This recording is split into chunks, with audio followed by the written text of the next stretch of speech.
The following is a Hoop Ball presentation.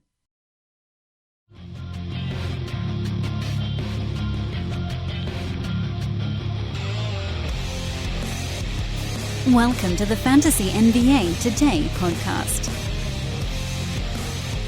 Hello and welcome to this Fantasy NBA Today for July 4th, 2019, Independence Day here in the United States of America. Thank you for tuning in. My name is Rochlani. I am your host. No co-host today. I am traveling and was not sure when I could schedule this recording, so did not get someone to join me, which means I will be, I guess, doing like a stream of consciousness through this because I'm not one who prepares very well. Anyway, there are a few things I want to talk about in the fallout from the free agency market, which has now settled down a bit as we are 5 days in. And almost all the big players have gone. Still waiting on Kawhi Leonard. Lakers, Clippers, Raptors seem to be where he may end up, and of course that'll change not just the landscape of the NBA, but also fantasy values across those three teams. Last time I was on the show on Tuesday with Dan Vespers, we had talked about one thing that we had talked about was risk and how neither one of us like to take a big risk in the first few rounds, because even if you hit really big, you're not going to guarantee you're going to win your league if the guy outperforms by a round or so. But if the guy falls apart and drops from, let's say, 20th to 50th, it can really hurt you, because you're giving up basically a top round pick for a mid round pick at that point. And that is why, in general, I do not take a risk in the first three rounds. I start to maybe look in round four. I'm usually not even taking big risks in round four in my fantasy drafts. I'm looking more for consistency from the year before, maybe a calculated risk, someone who maybe was a fifth rounder last year but is in the same system, same coaching staff, has a good feel for his role. Because at that point, let me just back up. At that point in the fifth round, you're not taking, the alpha of the team. You're not taking the guy who runs the team. You may not even be taking the second best player on the team at that point. You're probably taking the third best. So it's going to be tough to find role players that you can really project will take a leap. There's a few things here we can look at. We can look at how many years they've been in the league, how they were playing in the preseason. Are they looking to have a bigger role on the team? Is their player progress on track to get better? Sometimes it's a role player that's signed with a new team. Maybe they have a much bigger role.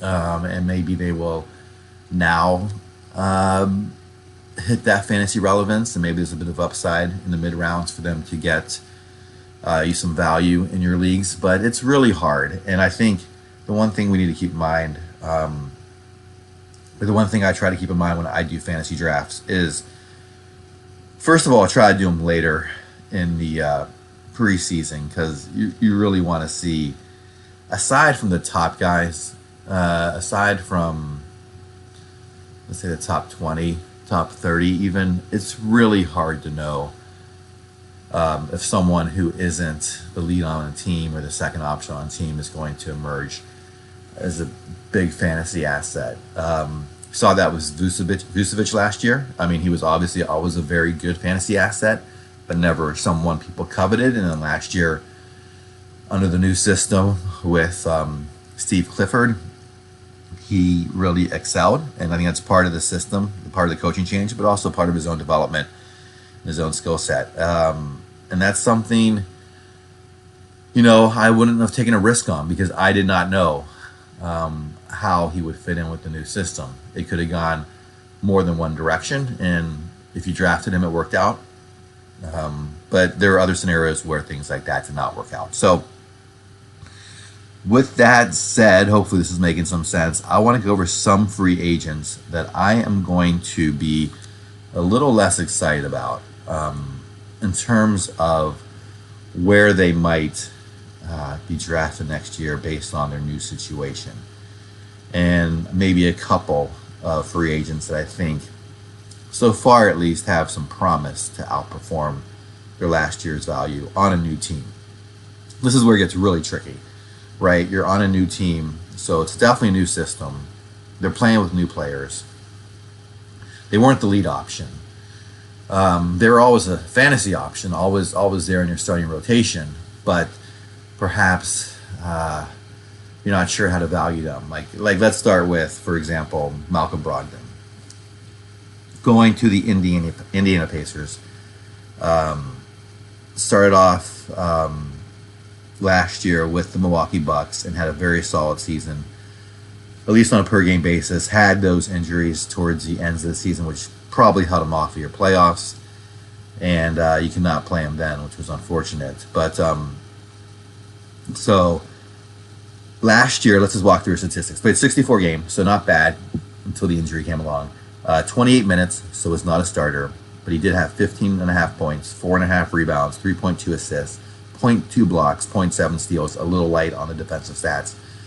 But he was a 50-40-90 guy, which means 50% from the field goal range, 93% from free throw range, and 42.6% from three-point land, and knocked those in as well. So he goes to Indiana, and we're all trying to figure out. Darren Collison is left. Malcolm Brogdon presumably will slide right in there alongside Oladipo, be their starting point guard, or if not play point, we'll play off the ball. We'll see if Oladipo takes more of the handling responsibilities. And we know he can fit in. We know he has a type of game that translates well to many other teams, and he can play on the ball, he can play off the ball. He's one of these guys that doesn't seem to have a specific desire to have the ball in his hands, nor does he need to seem to have that ego where he has to get his shots or something like that. So he seems to be a great fit for Indiana. But now we're trying to figure out, fantasy-wise, what does that mean? Okay, so this is where I get a little bit nervous. And the upside, before I say that, I will say the upside for him is very high. He, at 15.6 points per game, could exceed that. 4.5 rebounds. He's a great rebounder for a wing and a guard. I don't see that going up here. Although Turner's not a great rebounder, it's just a lot to expect a guard to get more than 4.5 rebounds. The assist, 3.2, that could certainly go up. If he's taking more, if he's leading more of the offense. Blocks, 0.2, Indiana versus Milwaukee. That's going to be more of a scheme thing, I think, than anything else, to see if that changes. Probably can't go down. 0.7 steals, same thing there. He's a pretty solid defender. Not great, but pretty good. So that could creep up a bit. I'd kind of lean on the same number. If you're playing 9-cat, 1.4 turnovers, that could go up a bit if he's handling the ball more. Probably wouldn't go down. Field goal percentage, it's so hard to maintain a 50% field goal percentage, so I'm going to say that goes down just a tiny bit. Free throw percentage, again, 93%. Again, that's so hard to keep up. I would think that goes down. He's not a high volume guy, so it's not going to make much of a difference either way. The 3-point percentage, 42%, 42.6, so technically 43 if you're rounding. He is, that also seems like it might be unsustainable. So expect those to come down a bit. He's also been playing with new players, which means the way he is delivered the ball, the way the offense runs, is going to be new to him. New teammates, new demands by coaching staff. I don't And because of that, I think maybe his percentages go down. Not because he's a worse shooter, but because he's taking shots that he's less comfortable with in a new environment. And I don't think it's going to be a massive drop, but I think it could be a percentage on both the field goal and the three-pointer. The free throw, I don't think will obviously make a difference. Those circumstances really don't change as you change from team to team, but the other two kind of do. Always a chance they go up, but I think the greater probability is on the chance they go down. And because of that, I don't think he's going to be demanding the ball. I think his points, his attempts won't change too much. And like I said, it's hard for his rebounds to go up. His assists could go up. His steals could go up. Blocks, I'm not sure about. So that would be everything in a vacuum. Of course, not a vacuum in terms of, I should say in terms of minutes, because that would be the case if he played still 28 minutes in Indiana. And I really don't know exactly how many minutes he's going to play. In Indiana. He played that much last year in Milwaukee. I am assuming it's going to be more. But, once again, he has probably not earned any equity with the coaching staff yet. He's not a superstar coming over who you just have to play mid 30 minutes every night because he's their franchise guy. So at this point, the assumption is he's going to play more minutes. He's going to play 30 to 32 would probably be my guess. 28 probably the low end. But again, we don't know for sure because we don't know exactly how he's going to mesh and how the rotations are going to look out. This is why I like to draft late. This is why I like to wait until at least we've seen a few preseason games. I believe the season starts mid-October. If you can draft the weekend before, that would be ideal. If you're drafting much earlier, this is where it becomes risky. One of my leagues, I might be drafting 3 weeks before the season starts. And at that point, you really don't have much preseason. You really have no idea. So where would I rank Brogdon?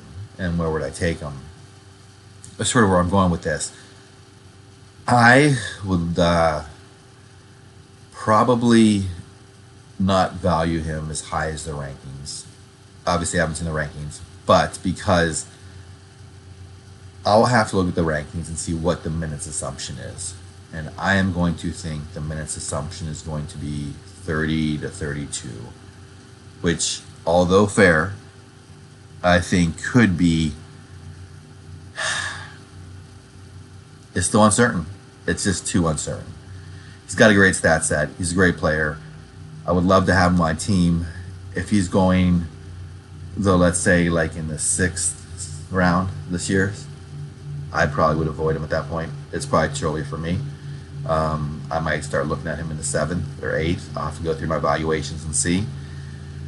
But at the earliest, obviously, I'd like to get him later. But I don't know where he's going to be valued. So people are assuming sort of the high end of his minutes, and he continues with his stat set, field goal percentages, that is, and 3-point percentages. I'm going to have to knock it down a bit. Not because I don't think he's a great player who's capable of this, but because he's in a new team. He's a role player, and I don't know what that role is going to be just yet. I just don't know. On the other hand, for someone like Kyrie Irving, we obviously know what his role is going to be. And we know that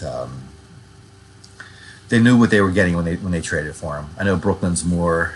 Boston was sort of an egalitarian system before Kyrie got there. But Brooklyn seems to be that way too.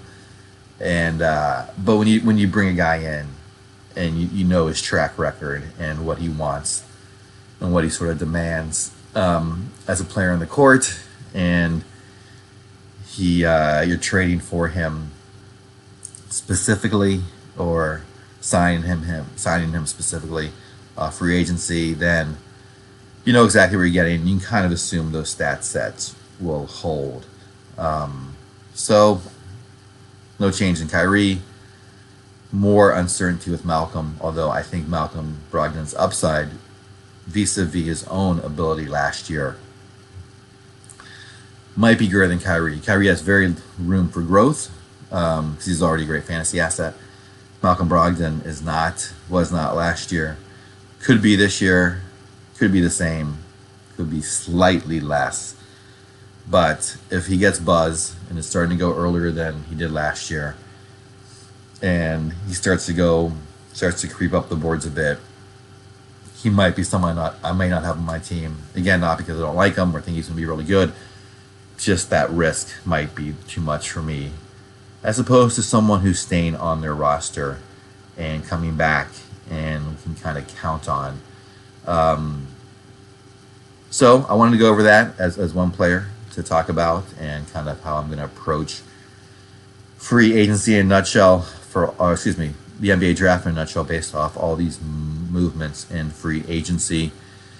I do want to hit on some of the news and notes so far that I've seen.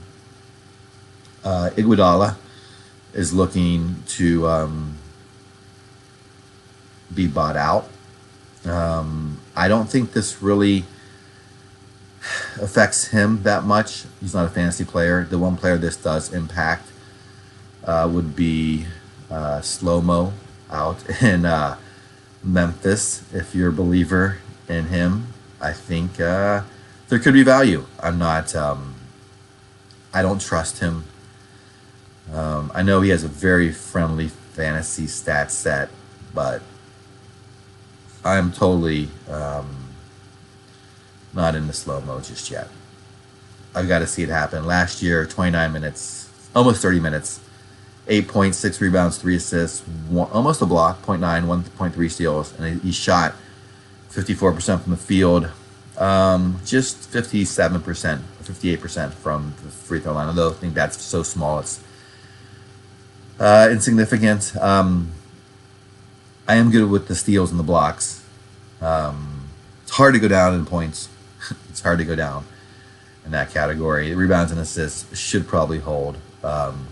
But again, he's had injury issues, and they just brought in Josh Jackson. We should mention that trade as well before I talk about him. Apologies. I just saw that on my wire as well. So we are seeing Josh Jackson from Phoenix to Memphis. I know he and Slow-Mo are very different players, play different positions, but could be an impact. We'll see if Josh Jackson gets a lot of playing time. It looks like Memphis is certainly in rebuild mode, so they'd have no problem throwing Jackson out there a lot. He's someone who also has a very tenuous stat set. And because of the way he plays, he just sometimes loses the confidence of the coaching staff. So it can be tough to really trust him. He'll certainly have many games where, if he's starting and playing high minutes, will put up great fantasy value, great for DFS options. But season long, little hesitant on him. 2 other players I want to mention here. Let's start with Markieff Morris going to the Pistons. This one is really interesting. So, role player going to a new team, new system.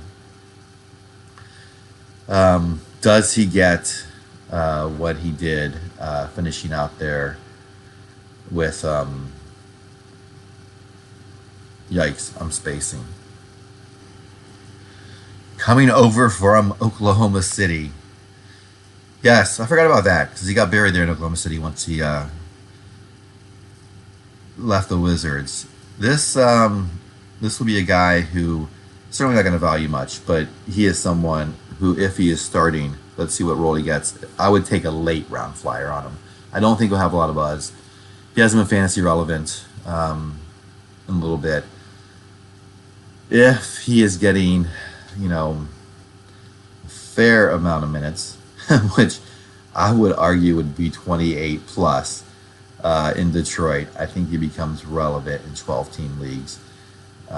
So we'll have to see how much playing time he gets. May not be a player he gets drafted, but someone who can round off your roster. He does a lot of little things, nothing great, not a great shooter, but just played 21 minutes last year for the Thunder. See if that changes going into Detroit. Certainly no one I'm going to be looking too highly on, but perhaps a late round pick.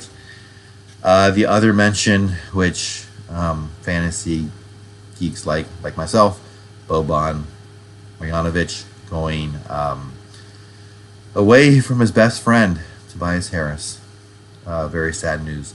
But he is going to Dallas, presumably playing back up there. So not expecting too much from him fantasy-wise. Don't think he has the ability to play more than minutes in the teens. So don't expect him to do much fantasy-wise. I'm trying to see here if there's any other news of the last day that I missed that I think Jared Dudley going to the Lakers, not much there. Glenn Robinson going to the Warriors, no fantasy relevancy there, in my opinion. Green Moutier to the Jazz, and that's really it. All right, so that was my little synopsis on how I'm valuing some of these free agents guys. Again, if they're a role player, they're going to a new system. We don't know how they fit in yet, and you're drafting early in your NBA drafts before you can kind of see the preseason fit. I would be just a little suspicious on guys, how they produce because of that new role, especially if they're getting a lot of buzz. Now, obviously, if they're getting no buzz and people think they've totally forgotten about them and they've kind of been fantasy irrelevant for a while, and now they're going to a team and they might start and they're now lingering in like the 150 rankings. Yeah, those are guys you want to target at the end of your draft. But they are someone who is going to a new team, like, let's say, yikes, the guy going to Charlotte, Terry Rozier, certainly going to be very buzzworthy. I know he's going to do a lot of creation and shot attempts, and perhaps on the defensive end too, but his buzz will be way too much for me to even touch him. I am going to assume so. He will not be on my roster. And although he was a role player in Boston, and he's now jumping into a starter's role and trying to supplant Kemba Walker, what Kemba did there, I don't think he can get anywhere close to that ability. And for that reason, I think he'll be overvalued. So anyway, thanks for listening to the Fantasy NBA Today for July 4th, 2019. We are sponsored by Hawaiian Isles Kona Coffee. Find their delicious Kona products at hawaiianisles.com or on amazon.com. And you can find me on Twitter at BallWithNeil. Have a great day, and Adrian and Coach will be back tomorrow.